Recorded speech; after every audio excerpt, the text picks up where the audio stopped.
This is not a drama channel. I promised myself that I would never make this a drama channel. This channel has always been about the debate. I like to debunk bad ideas. I like to dismantle bad ideologies.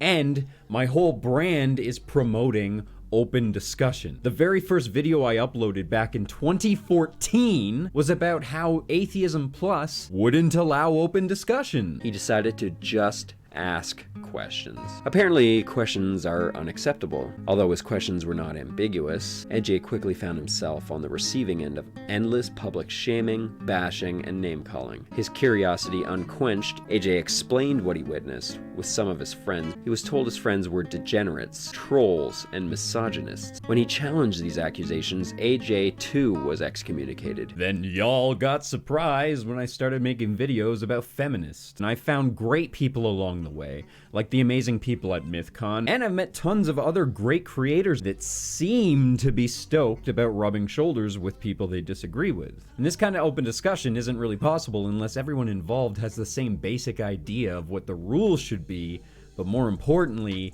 have the same attitude going in. And as lame as this all sounds, it's actually really hard to get these kinds of things to work. Not just because the mainstream is actively fighting the idea of open discussion, but there's people that don't even want the events to happen, calling in fucking bomb threats and shit. And then there's people that show up to the event and they have ulterior motives, so they end up just kind of usurping things a little bit. The social justice warriors obviously put up the biggest stink, because they just want everyone fucking censored. But the fucking right-wingers also don't like rules because they've never been to debates before and they don't know debates have rules. So let me paint a picture for you. It's 2017. I thought at the time that 2017 was the best year of my life. But looking back, I realized that it didn't go as well as I thought it did. I learned that a lot of YouTubers are not great people, that they care only about their own personal success, and they don't really care what they have to do to you to achieve that success. And I also learned that some of them are willing to pretend to be moderate, reasonable people, and then reveal, oh, no, turns out I'm not actually reasonable. And I have no idea why most of them did that. Maybe they were testing the waters. Of course, many of you are familiar with the infamous Brunchgate incident. Now, I'm not accusing anybody at the table here of being one of these fakers, somebody who misrepresented themselves. And then after this meeting, I ended up meeting up with Francesca Ramsey, who I had already been in contact with for a couple months before this. I already made a video about this, so I'm not gonna go into too much detail, but Francesca worked her magic on me. And it almost fucking worked. She came into this thing with an agenda, and she was ruthless. Francesca schmoozed up real friendly-like with a couple of us skeptics and anti-social justice warrior types. She offered me money to go on to MTV with her and discuss why the anti-social justice warriors are so mean and why we should stop being so mean to social justice warriors online. So I turned the money down. If you would ask me when I was 16 what I would do to work for MTV or to be on MTV, I would have said murder my sister. Fast forward to 2017, and they're trying to bribe me. Saying no to that money was one of the hardest things I ever had to do in my life. But I knew that I would never be able to live with myself. Because as much as I wanted it to be MTV, it's not MTV anymore. It's this crazy fucking brainwash channel now. And I can't have anything to do with that. Anyways, not that long after VidCon, Francesca and her husband uploaded a podcast just making fun of us, laughing about how dumb the skeptics and the anti-social justice warriors are, how one of them had a fucking speech impediment, and how weak and lame we all are. And the only reason she was being nice to us because she was writing about us in her book. Yeah, right. I ain't seen no fucking book. And I don't know what they look like. My conspiracy theory here is that she was actually sent basically to assess us as a threat, to see how much traction we could get if we wanted to make real social change, and to see how dangerous we would be if we really wanted to take on MTV. And I think her plan was to basically disarm us and neuter us and make us entirely harmless. And I think it worked. I mean, think about it. I could be making a career on making debunk videos on Decoded. She's still pumping them out. They're still terrible. They're still rotting the minds of kids. They're still getting millions of views on Facebook. And I swear, they just keep getting worse and worse. She literally made a video saying that even though Asians are more successful than white people financially, that you still have to treat them like they're not because some Asians aren't successful.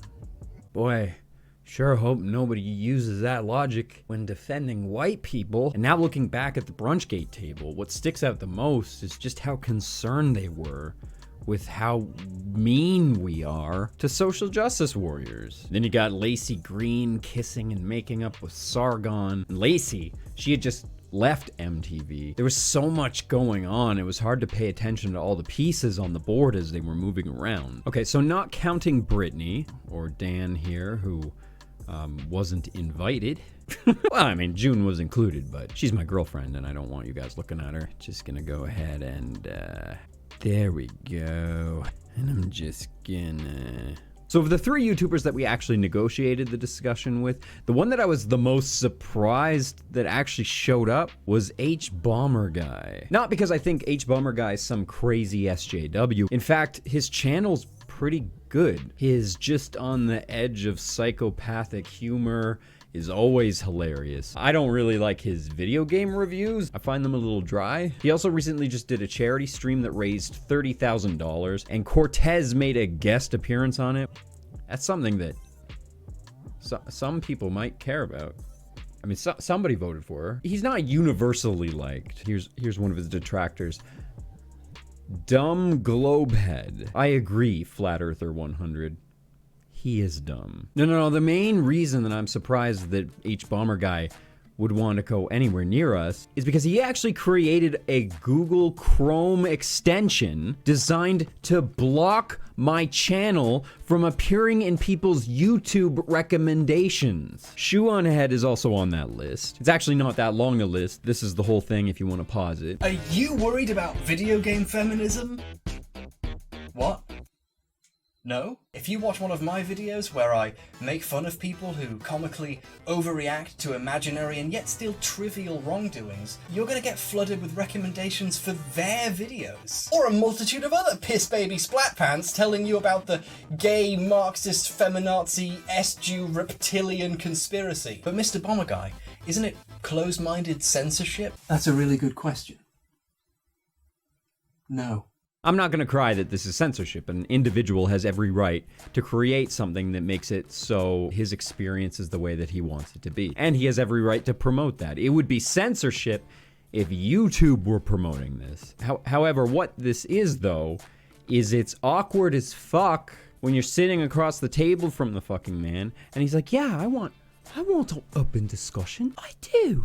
I'm going to make silly faces in all the photos and say I want open discussion. Then weeks, months, years go by, and the Google Chrome extension is still up. I mean, I went home and I made a video that now makes me look like a giant fucking idiot because I was the only one that went home thinking that anything was accomplished because everyone was lying to me. And I mean, it's only been downloaded by 6,000 people. That's like nothing. I bet I could make a Google Chrome extension that just replaces all of your image search results with pictures of my bare legs, and it would get more than twice as many downloads as that. Now, the problem that I have with this app is the way that it's structured. Now, H-Bomber Guy, I'm gonna call him Harry from now on, so that you can watch this video in an airport. When you activate his extension, YouTube will block these YouTube channels and only these YouTube channels. So if you downloaded this extension because you didn't want to watch The Atheist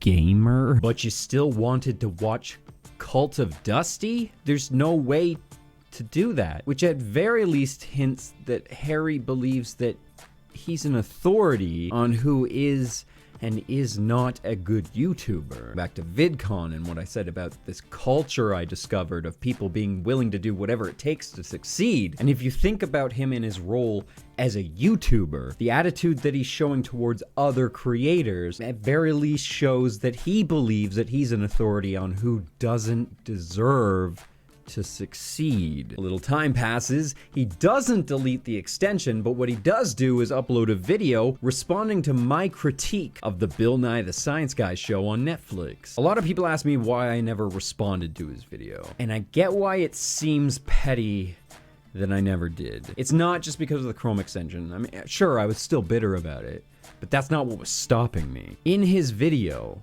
just like at brunch, he was saying that he wants this to be the beginning of a discussion, maybe we'll change some minds. You know, he's playing the part of a reasonable person. However, when he shows my content, it's like he gives the least charitable interpretation of my words possible. And I didn't count, but there's a few times where he even debunks my personal opinion at length, in detail. Okay, maybe he's not familiar with my format. I mean, clearly he's not familiar with my content. He doesn't watch my channel, so maybe he doesn't know the way that I structure my videos. Usually, when I want to debunk something, what I'll do is I'll show the argument, and then I'll break it down piece by piece in a normal sort of reply video format, except I put a neckbeard character on there and wiggle it around. I animate that for a week, and then I don't make very much money off of it.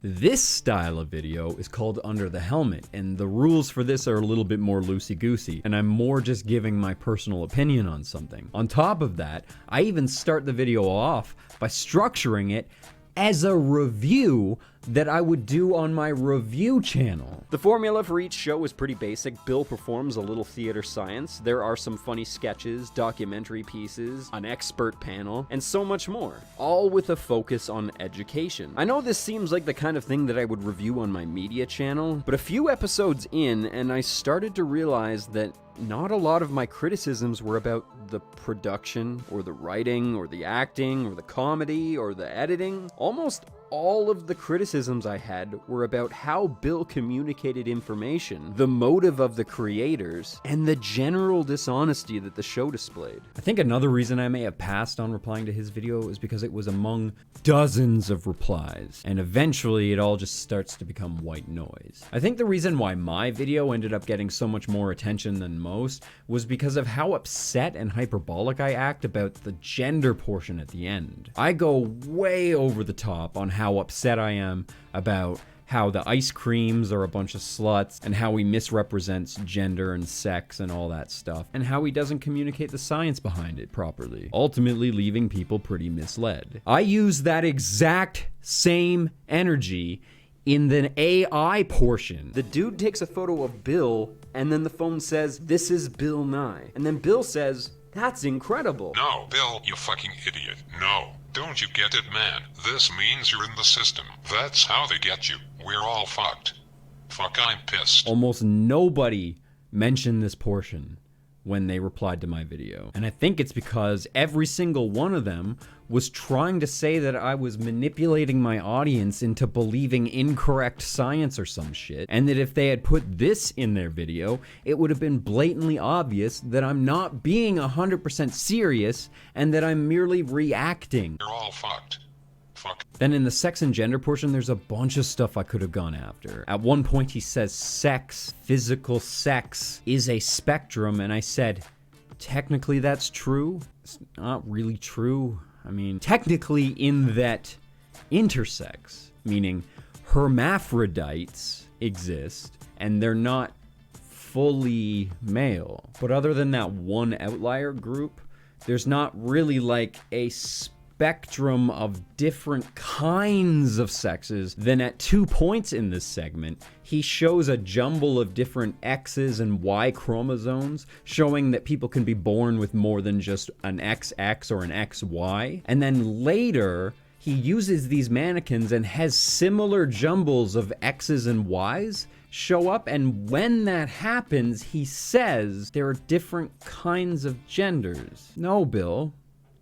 That's not how that fucking works. Those are genetic defects. Those are conditions. And on top of that, the people that are born with those conditions are born fully female or fully male. It is not common for people with those conditions to be born intersex. It was just a nonsensical statement. Harry actually says this in his reply to me, that one of his critiques was that Bill mixes sex and gender up. For a supposed Bill Nye's Gone to the Dog's nightmare freak show, he doesn't even really say all that much in my opinion. He does a decent baseline covering of the topic and the general state of our understanding of sex, gender, attraction, and expression, and how all these things are essentially separate spectrums from one another, but he doesn't really go enough into the science behind it as I'd like, and he doesn't really say anything new to someone who's already read about this stuff, so to me it was kind of disappointing. And there's an animated segment with ice creams that mixes its metaphors a little too much. The segment conflates physical sex, attraction, and gender expression in a way that becomes confusing and actively makes the earlier segments trying to explain the issue as simply as possible harder to understand. Point is,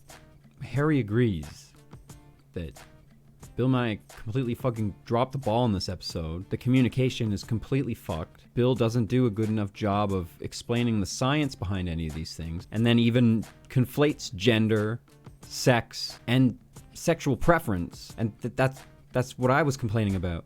Like, why are all those things on the same abacus together as if they're fully, entirely related things? It's too easy to conflate them when you put them all on the same fucking abacus. Oh, this was another fucking thing that Bill did. Thanks for reminding me, H-Bomber. He took two brains. He's like, oh, there's scientists can't tell the difference between a man brain and a woman brain.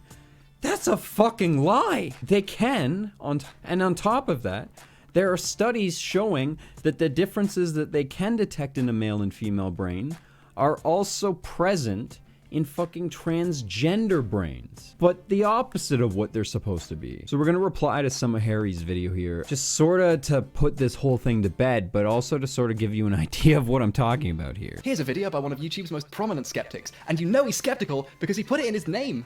Armoured Skeptic. So I say episode 1 was good. I explained that there was a panel about climate change, and I just said I was pretty balanced. You should watch it. It's a good episode. And then I say, oh, there's no climate change deniers on it. It's not that balanced.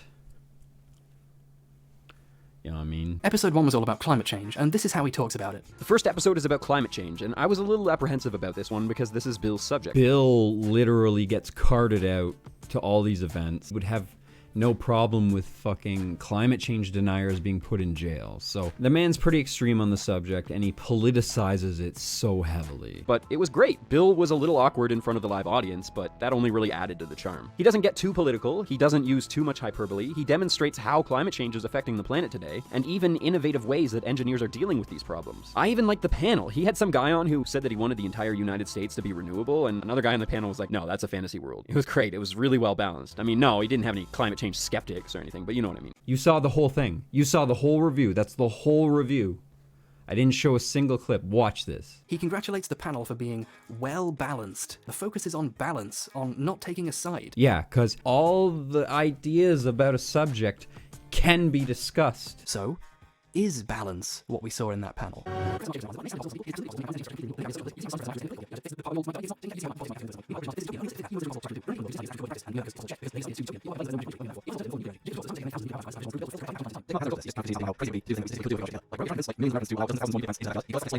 According to Skeptic, the panel is one person saying, I want America to be this really wishful thinking, pie in the sky thing, like to have the entire United States be renewable, and another person being more realistic and dismissing it as a fantasy, something Skeptic has primed you to believe is a fantasy because he set it up like that. It feels like he's projected his ideas of the social justice warrior versus reasonable rational thinker discussion onto this subject. No, this has nothing to do with social justice warriors. This is you literally projecting your bias onto me about what I'm all about. I've made it vocal several times that I don't trust Bill Nye's opinion on climate change.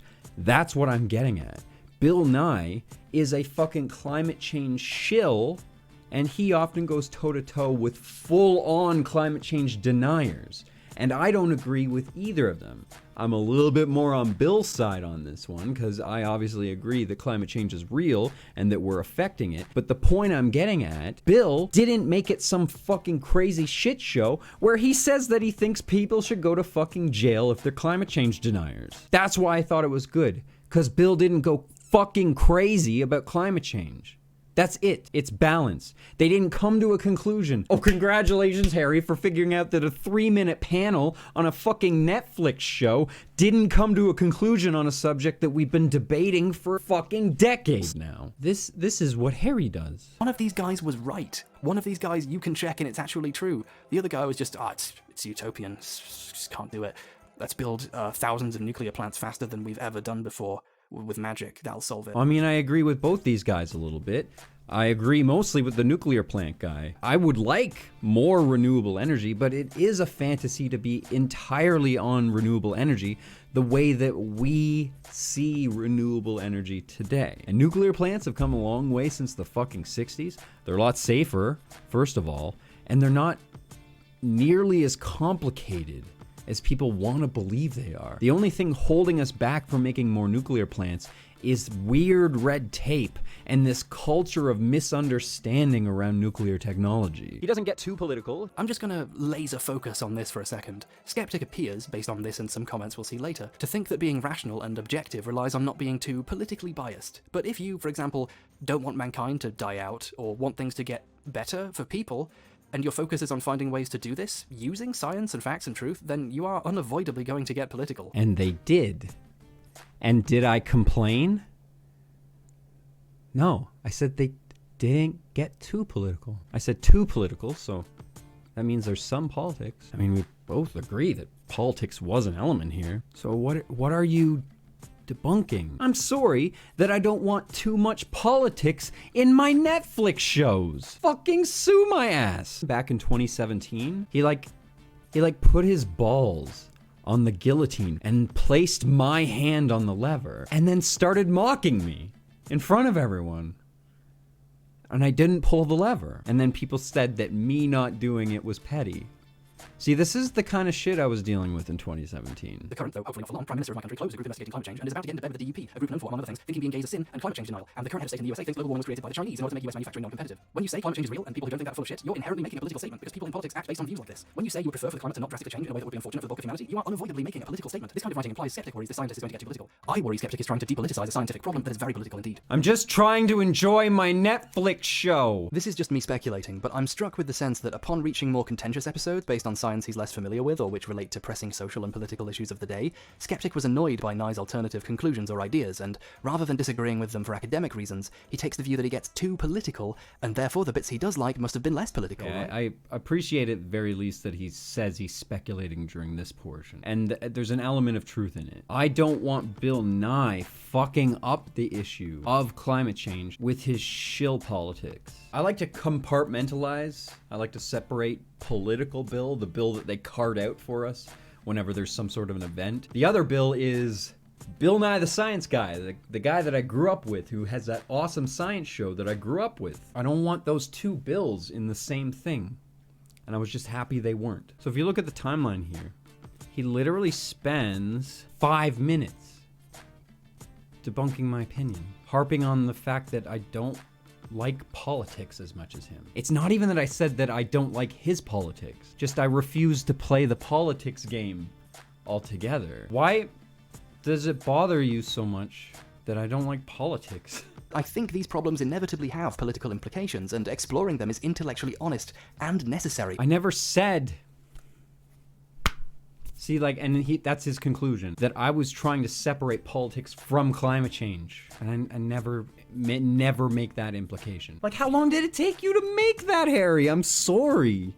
This is why I didn't want to reply to this. It's humiliating for you. This makes you look really dumb. By pretending this isn't the case, Skeptic is setting himself up for the parts he doesn't like being bad simply by nature of being political. This episode is very clearly politically driven. See, like I said, least charitable possible interpretation of your words. When he talks about episode 2, he complains about the segment where Prashanth criticizes the use of Asian mysticism imagery in quack healing to try and boost its cred, and he talks about it like this. A man named Prashanth gets up on the stage, almost as if he was going to perform a stand-up routine, but instead of making me laugh, he made me angry.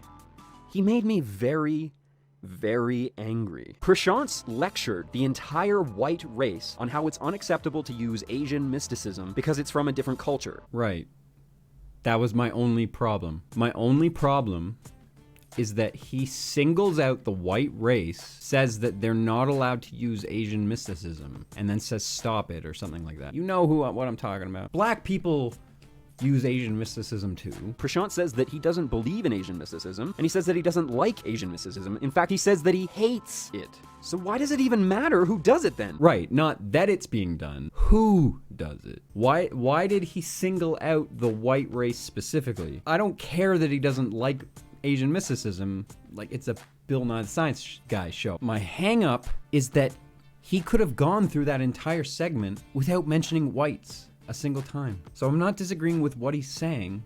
I'm disagreeing with his tactic in Bill Nye the Science Guy, the science show, entertainment show for entertainment on Netflix. The show I grew up with that never mentioned white people before today. I'm allowed to be a little bit shocked about It that. doesn't even make any sense. What the fuck does that have to do with science? What does this have to do with saving the world? What even is this? Why the fuck is somebody talking about the white race on the Bill Nye show? Okay, this segment is actually fascinating in numerous ways and almost makes me question skeptics' intellectual honesty in regards to accurately presenting the content of the show. It contains numerous falsehoods and omissions. The first false assertion is that this segment is about how Prashant was mad at white people for appropriating a culture that wasn't theirs. Prashant's lectured the entire white race on how it's unacceptable to use Asian mysticism because it's from a different culture. I didn't say that's what it was about. See, there's no right answer here. I can't even complain that he mentioned white people because now it looks like I'm complaining that the whole thing was about white people. See?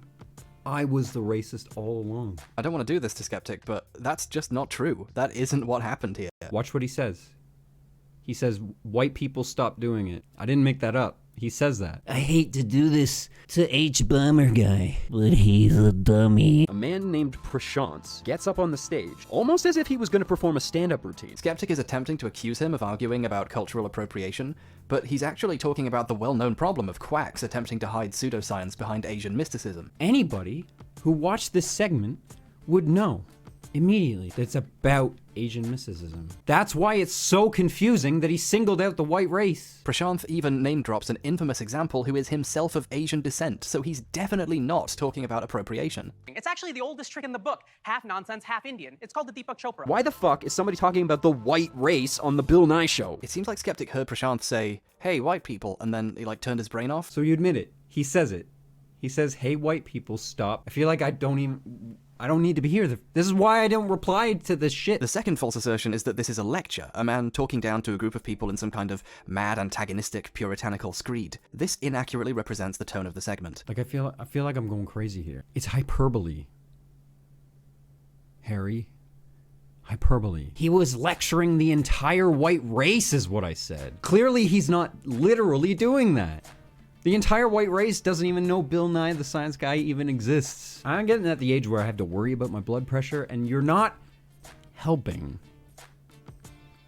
Harry! Let's play back one of the brief clips Skeptic uses of this part on mute, but with the sound on this time. White people, I love you. But stop using Asian wallpaper for street cred. I see what you're doing. See? White people, I love you, but stop doing this thing. Proved it. Proved me right. He fucking said it. He said white people when there's a whole bunch of other races to choose from, and then said, stop doing this thing. Wow, that's like almost literally exactly what I said. Is a stand-up comedy routine. The man performing this skit is a stand-up comedian. Part of the joke is the hyperbolic way he's talking down to entire races. A man named Prashant gets up on the stage, almost as if he was going to perform a stand-up routine. But instead of making me laugh, he made me angry. Almost as if he was going to perform a stand-up routine. Stand-up routine. Stand-up routine. Watch this though, this is my favorite part. Part of the joke is the hyperbolic way he's talking down to entire races of people. That's right, races. Which is why I want to say something to my fellow Asians. Asians, lend me your ears. Stop convincing white people it is real. This is as much on you as it is on them. You know how gullible they are. Prashant is being superlative for comedic effect to get across a quite genuine idea, and the audience is laughing along with it. Are you fucking kidding me? Fucking audience of people who were brought there and probably paid and also given food to be there. You're using their reaction as evidence to validate the comedian. You know, if a fucking real comedian heard you say that, they would fucking you. So did you catch that? To prove me wrong, that he was singling out the white race, he shows a clip of Prashant's talking about another race. That's right, race is plural. So he shows a clip of the Asian man doing a stand-up routine about Asian mysticism, talking about an Asian alternative medicine advocate as if that's not the most redundant thing ever. But then he singles out the white race again. Stop convincing white people it is real. This is as much on you as it is on them. You know how gullible they are. Race is plural. Both of them. Harry? Both Asians and whites. Those are the only two good ones. I'm with Harry on this one. I never had Harry pegged for such a fucking outward racist like this. It's just fucking bizarre. I guess this is what the fun of a drama channel is, when you actually start to dissect a person. The mind of a man who sees the need to tell me that this is a stand-up routine. He said that with such conviction, as if such a matter of fact, this is a stand-up routine, Greg. As if Bill Nye didn't just say that 3 fucking seconds before he walked on the stage. You can watch Bill Nye for yourself and see. This isn't a lecture in the slightest. The third false assertion is this one. And he says that he doesn't like Asian mysticism. In fact, he says that he hates it. Prashant never says anything like this. He doesn't hate Asian culture. He hates it being used to sell remedies with no basis in science, regardless of race. There's another subtly manipulative thing happening here. You see, in some segments, Skeptic uses clips from the episode with the sound on so we can show them saying the thing and respond to it. This would be one of the prime sections to do it, right? Like, he spends a good portion of this video harping on this segment. Sometimes I could find clips with sound and sometimes I couldn't. But you pointed it out, though. You got it absolutely right. Sometimes I show the sound and then I respond to it. That's a debunk. Me hyperbolically saying Prashant's lectured the entire white race. Hyperbolically saying, no, Bill, you're in the system, that's how they get you. Fuck, I'm pissed. This is entertainment. See, I don't know how you can get so many subscribers, Harry, with your psychopathic giant eyes and psychopathic smile joke that you always do all the time. It's definitely a joke and you're definitely not an actual psychopath. I don't know how you can get this far and not understand hyperbole. I mean, the fucking irony. Explaining that he was using hyperbole to debunk my obvious hyperbole. Why would I make a reply to this? By the end of the video, people would just be begging me to stop, crying that you're already dead. You'd hear people laughing. And no, Prashant was ultimately making a joke, and this wouldn't jibe well with Skeptic's view that this was some kind of serious, racist lecture at white people. Like, how can you be this stupid? Honestly. Obviously, I'm insulted that he thought I was this dumb. Like, who wouldn't be? I'm baffled that if he thought I was this dumb, would he not have thought, like, maybe it would be a little too below the belt to make a response to me? Because this, you'd have to be, like, special. Or is that dumber? Or is it dumber to be the person that heard all that obvious hyperbole and then say, oh, that's gotta be real, because he doesn't understand hyperbole? That's the problem. Similarly, when he claims Prashant says he hates Asian culture, it would have really supported his argument to show the clip of him, saying that. Did I actually say Prashant says he hates Asian culture? I definitely would not have meant to have said that. Similarly, when he claims Prashant says he hates Asian culture, what did I actually say? Prashant says that he doesn't believe in Asian mysticism, and he says that he doesn't like Asian mysticism. In fact, he says that he hates it. That doesn't sound like the same thing, Harry. But he didn't use that clip, because that clip doesn't exist. Indian guy might be into alt medicines and stuff, but I actually hate them. I especially hate how they're marketed. I think if it had happened the way he thought it did, he would have had footage to call on here, but instead, its absence is rendered palpable. I don't think this is purposeful dishonesty. I think Skeptic had simply already arrived at his conclusions when he'd written his script, and when he was editing the video together, he just didn't notice the show isn't really saying what he thought it was saying. If you don't notice someone saying something you would probably agree with because of a little joke they made, it makes this video end up saying more about Skeptic's personal approach to watching media than the show itself. Like, honestly, the fact that he thought that I didn't realize that it was a stand-up routine. Good luck with the rest of life, man. You're on, like, some other level. Like, I'm on Earth. Anyways, I concede that I misspoke, but ironically, what I was trying to do was I was trying to make him seem more reasonable, as in more of an atheist skeptic type who doesn't believe in Asian mysticism, and that he wasn't defending it because he believes in it. So I made a mistake. So I mean, I was just trying to make the comedian seem like a reasonable guy. But Harry has completely demonstrated that I was mistaken, and there remains no proof that the comedian is reasonable. Wait though, it's like his video just keeps getting crazier. Bill does not take this opportunity to discuss the connection between biology and gender. Instead, he just explains the spectrum as if there is no correlation between sex and gender. I found this a little disappointing because I wanted to know what scientists know about gender identity. But instead, Bill just shrugs and moves on. Listen, Greg, you know, if you wanted to know what the scientists think about this, you didn't have to wait until Bill Nye got a new show like 20 years later to find out. You can just, check. Sorry that we clearly have different tastes in science shows. I prefer my science show that has Bill Nye the Science Guy, the guy that I grew up with, that I've been looking forward to watching again. He brought up a subject that I could learn about, that I didn't already know a lot about. He could have taught me about it in the way that I prefer to be taught by the man who taught me as I was a child. The subject came up, and nope, he just moved right on to the next thing.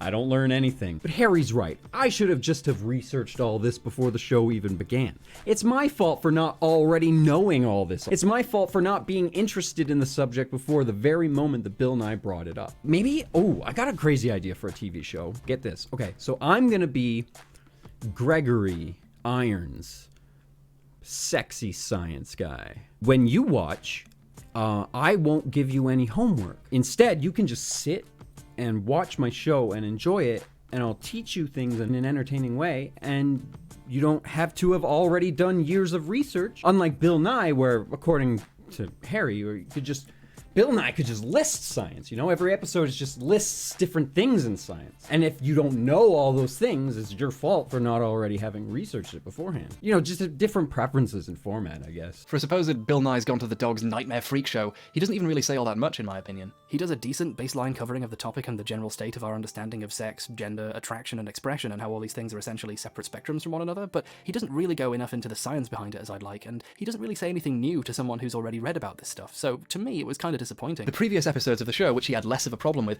also don't cite the evidence in the precise way that he seems to expect, specifically when it's on a topic that he doesn't agree with. Yeah, but those subjects weren't nearly as controversial. And considering the complexity of the gender, sex, sexual orientation, gender expression thing, it's not really something you can gloss over in the way that he did, because it makes the information extremely confusing. By skipping the science, he ends up accidentally conflating things, and that was my complaint, is that he was skipping the science and it was fucking up the presentation. But Harry's got a reasonable reaction to Bill fumbling the ball on the science on his science show. Nye doesn't bring up the specifics of forcing or the ice sheets or planetary albedo in the climate change video, but that doesn't mean you should just assume there is no science and it doesn't exist, unless of course you're Steven Crowder. The show is simply trying to find a way to explain these topics to a general audience in a way that's not too complicated, and that's alright. That's alright with things like climate change, technology, GMOs. But with the possible age range of his audience and the potential for misunderstanding or misinterpreting the data that he's giving you because of the poor communication of it, I see a potential for a kid misunderstanding, maybe possibly going down a bad road because of it. The potential for individual harm is much higher in this episode. The fact that they don't seem to take the subject seriously, like, comedy's good. I get that they were trying to be funny with the dance routine and shit like that. That entertainment has to be servicing something. My major problem with the dance routine and with the ice cream segment was that it conflated the idea of not being straight with being promiscuous. Like, those are on the same spectrum. You can be a gay man and be a monogamous father. Also, children consuming that content, it seemed to be glorifying that lifestyle, which is funny, it's funny, but you think a kid watching that, it looks like they're teaching the kid to be a slut. If you don't see a problem with that, there's, communicating that with each other, I don't think is really gonna fix that in your head. Now, it's okay for them not to go deep into all the science. Harry's right. It's okay to sort of communicate these ideas, but if you're gonna do something this serious, don't do crazy fucking slut segments that don't communicate anything educational, and then push off to the side this little abacus thing where he doesn't even have time to correlate all of the different elements together. We're just gonna skip to the big one. This is one that a lot of people fucking blasted me on, and I get why. Bill calls the fourth one expression. It's the way people express their gender. Bill, what's the difference between gender and gender expression? What even is gender expression? A good portion of this section of the video is Skeptic incredulously asking questions he could literally look up in a matter of seconds. I'm being intentionally incredulous for entertainment value. This is something you do in your own videos. But I don't care, Harry, that I can Google. What's the logic in that? You could Google the answer to anything that you watch on television. You could Google the entire plot to a movie. There's no point in watching anything. But you know what would be awesome? Is if the science show had science in it. I don't want homework when I watch a fucking television show. What is gender expression? How does it relate to gender? Is there a correlation with biology? Like, what percentage of the population expresses? He incredulously puts everyone. Now that's obvious and redundant, right? But do you remember how like unfair he was being with me before? Well, Harry's about to argue, I don't think gender expression itself actually exists. Now, I say something that sounds like I'm literally saying that. I want to walk you through this step by step, because again, you're trying to imply that I'm so dumb. I know everyone expresses their gender. I express my gender with my short hair. Like, I understand that you express your gender. He put this on an abacus, okay? So he equates it to sexuality, gender, and then he equates that to sexual orientation, which is not entirely unrelated, but it's not like progressively related, and then he puts gender expression above that, basically saying these four things are equal. So remember how I said he didn't really have time to correlate all these things together? Basically, it's as if the whole abacus thing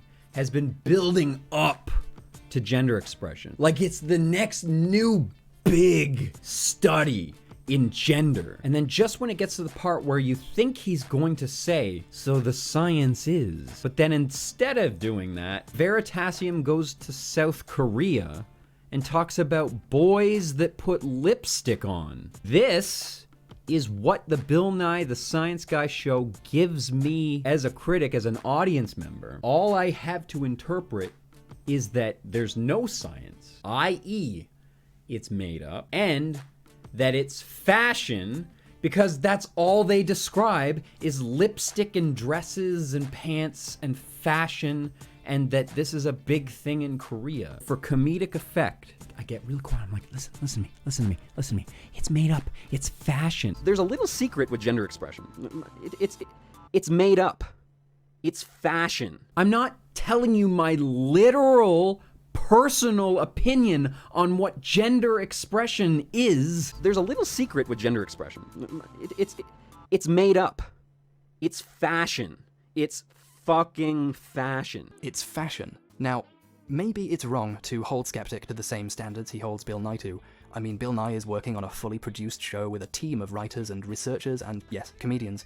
But, well, Skeptic doesn't explain either what the scientists think or why they think this, or what the science is to support this conclusion he makes. Saying gender expression doesn't exist is not just an unsubstantiated claim if that were the claim I were to be making. It'd be like saying the sky isn't blue, the sky is made up. That's obviously not what I'm fucking saying. And this is the interesting part I wanted to get to, makes this comment. There aren't even any statistics or studies or psychological papers or polls or anything. Okay, here we are, the brass ring. This is what we in the tennis commentating business call an unforced error. When he dismisses this as fashion, there's some ambiguity there. If he just said that, you could interpret this as him saying he's done some research into the topic and come to the conclusion based on his reading that gender expression is a useless term. You'd wonder what he'd read and how he came to that conclusion, but you'd at least be able to credibly assume he'd looked at the academic writing on the subject at some point. But then he directly says no research has been done and no papers have been written. And then, to make sure you know that's what he meant, he says it again. Bill says science is the process we use to understand nature, but there is no science about gender expression, Bill. That was just fucking nonsense.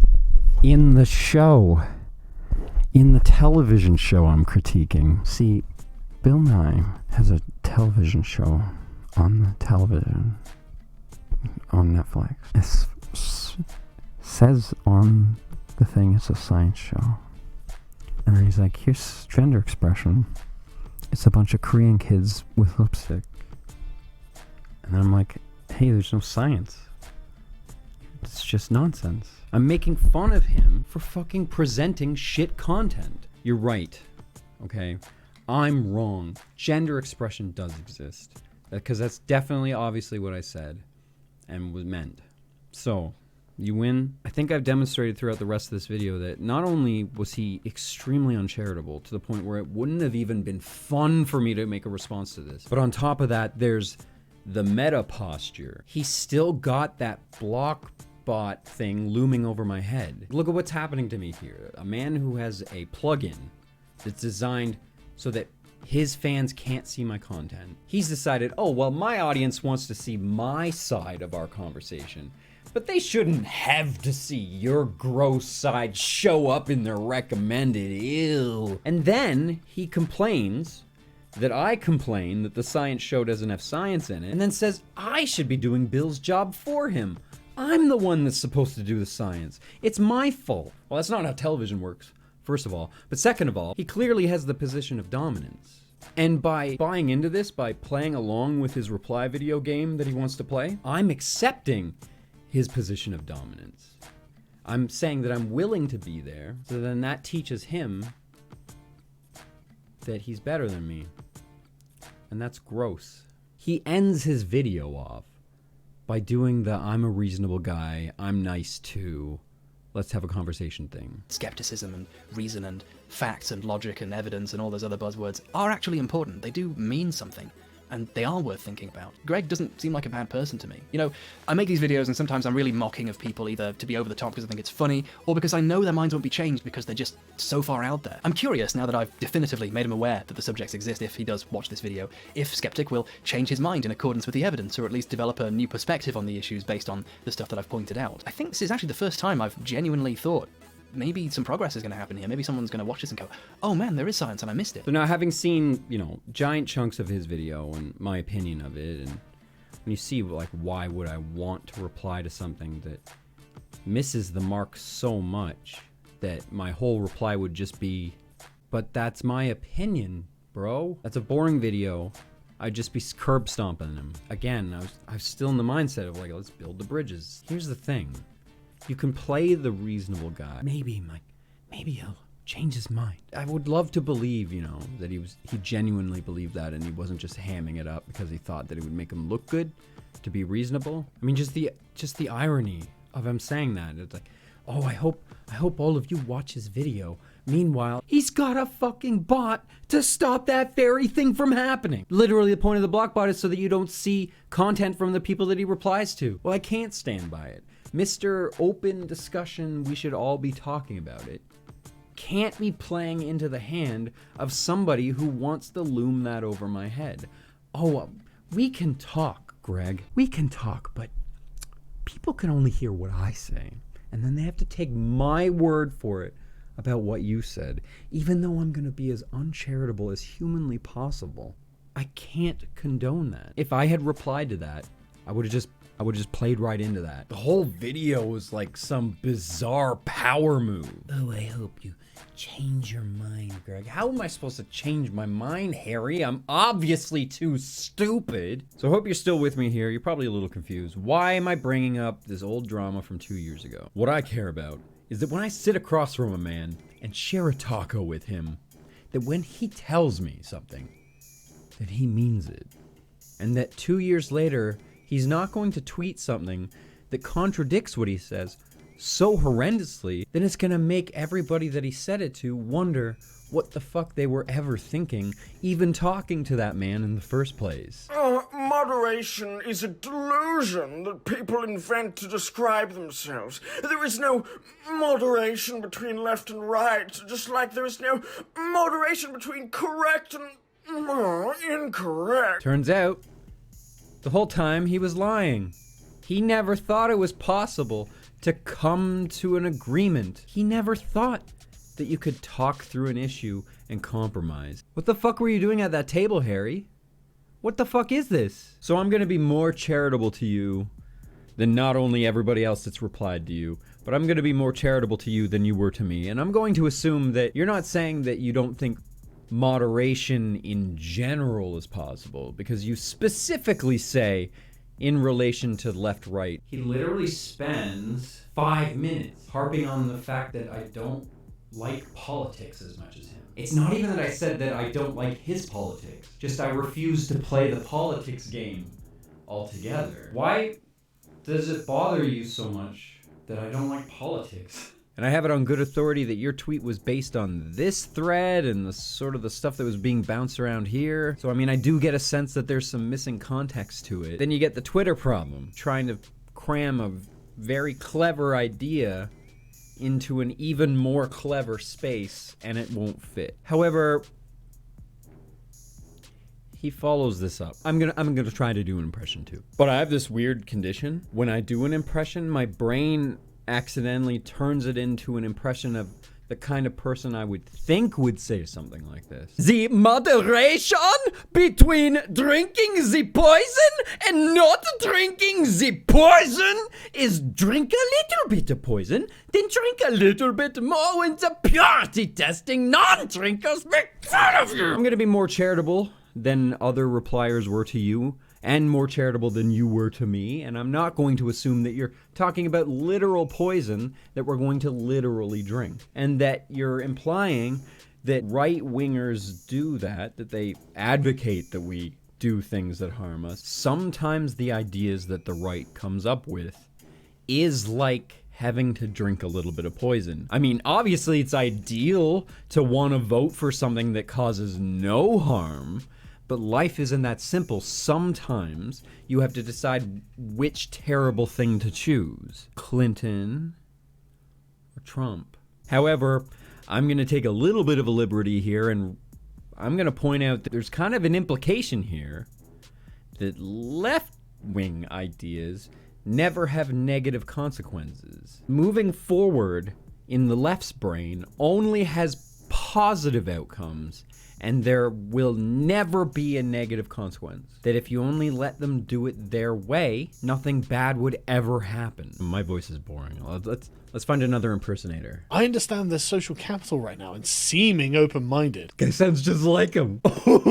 And capable of compromise in increasingly partisan time, but it's not open-minded at all to fetishize your existing beliefs as the things open-minded people believe.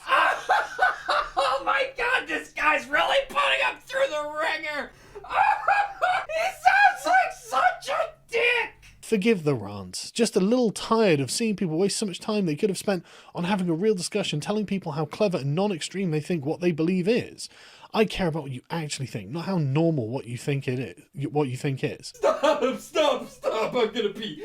And then someone replied to Harry with this political cartoon. Now, he was posting this to agree with Harry, but I'm really glad that he did, because it perfectly encapsulates this attitude that Harry's invoking here. There's this wild myth about what centrism and moderation are. His brain's all hopped up on Hegelian dialectic. He basically drank the Kool-Aid on this paradigm that radicals created to dismiss centrism, moderation, and the entire concept of compromise. Basically, radicals want you to believe that there's only two answers to every question. This is basically a narrative tool that the mainstream uses to trick you into thinking that their bad ideas are really good ideas, because the only other option was one worse idea. Radicals want to believe that the only way to go is all the way. They think that if you give in even just a little bit to the other side, that you've compromised yourself. But these people have like a completely skewed idea of what sort of principles they even want to live by. And on both sides, the right and the left, the radicals care more about what your opinions are than what you actually do, how you actually behave, how you actually conduct yourself, and how you actually come across.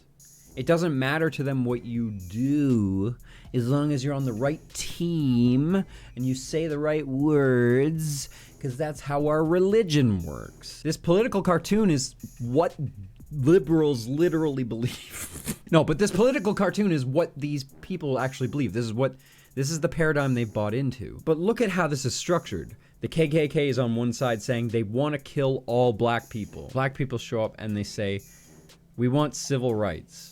And then there's one centrist in the middle like, we can compromise, right? And it makes it seem like ridiculous. There's no compromise on death. What do you just kill a little bit of them? Did you just kill a little bit? Like, that's the meme. The whole let's just kill some people straw man of centrists is so stupid. My boyfriend, that's me, is a centrist because depending on the issue, he leans right or left. Depending on the issue. It's not every issue I am in the middle, head-ass shit.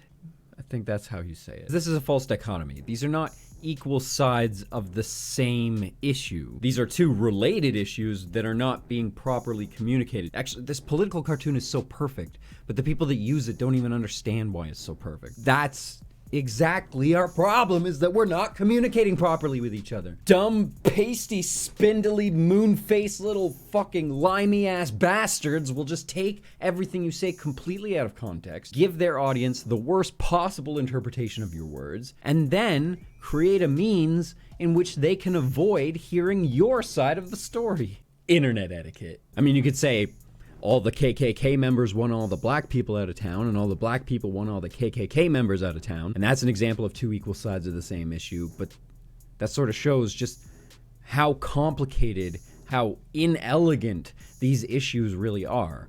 The reason you need compromise is because there's no solution that'll make both sides happy. And I know in your head you're like, why would you make the KKK happy? They're evil people, you can't make them happy. Obviously, we're not gonna let them kill any black people at all. That's off the table. Basically, the compromise is that the KKK still gets to exist, but they're not gonna bother anybody in town anymore. Ideally, you'd say, oh, well, we don't want any more KKK in town ever again. And I agree, it's so distasteful. Nobody wants to be in the town that has KKK. Hey, welcome to my beautiful sleepy village with 30 KKK members. No, that's gonna kill tourism. But as distasteful as they are, not only do they have the right to exist, but if you try to take away their existence, they will probably just go into hiding and then become more radical, more dangerous. The reason centrists exist is because neither side can be right all the time. And with the way that H. Bomber sets up the premise in this tweet, he basically equates left with correct and right with incorrect. The left and the right are mutually exclusive. There's only two answers. It actually scares me when I encounter people that see the world in such black and white terms as this, that they think they can pull any two answers to a problem out of the air and say those are the only options, and that's the way the universe works. That's the kind of shit that makes me worry about my daughter's future. What you can do is change people's minds about tolerance. Sometimes, Harry, the compromise is just being able to sit down and talk, to accept that you have opposing viewpoints, that you have different perspectives of the universe. People have a natural aversion to being offensive or confrontational. Everybody wants to get along. The radicals are the outliers. The answer is somewhere in the middle. The answer is always somewhere in the middle.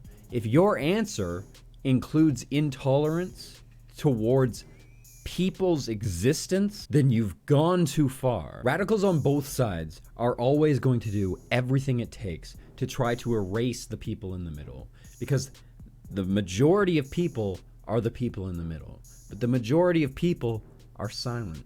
So everyone gets to pretend that they represent the silent majority because they're silent. It's really convenient. No, the silent majority is a mix of opinions. In the middle, more and more people are becoming radicalized, but that doesn't legitimize the radical. I mean, there's more than two answers to drinking poison and not drinking poison, especially considering there might be a reason you might want to drink that poison. Don't make poison drinking mandatory, so that's on the no drinking poison, so they get their way. But then also people are allowed to drink poison if they want, so that some people get it. So that's a compromise. Did you know that if you take little bits of a poison, it'll teach your body to fight that poison immediately upon recognition, giving your body a way greater chance of surviving that poison if you get a big dose of it. People still want to be immune to certain poisons like arsenic or whatever, and they still want to have the right to take little bits of it so that they can survive a big dose if somebody tries to kill them. But then the mayor comes in, and the mayor says, no, all arsenic's illegal, nobody can have access to it, nobody's ever allowed to take poison. What if all of a sudden a big arson assassin comes into town? Well, nobody's immune to it anymore. Town's screwed.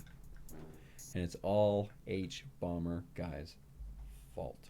Hey, if his premise is allowed to be ridiculous, my solution's allowed to be ridiculous. So the moral of the story is, if you're gonna come to my brunch table, and if you're gonna share tacos with me, and if you're gonna say to my goddamn face that you care about open discussion, you care about compromise, you care about changing minds, you better not tweet something dumb 2 years later that completely contradicts it. I mean...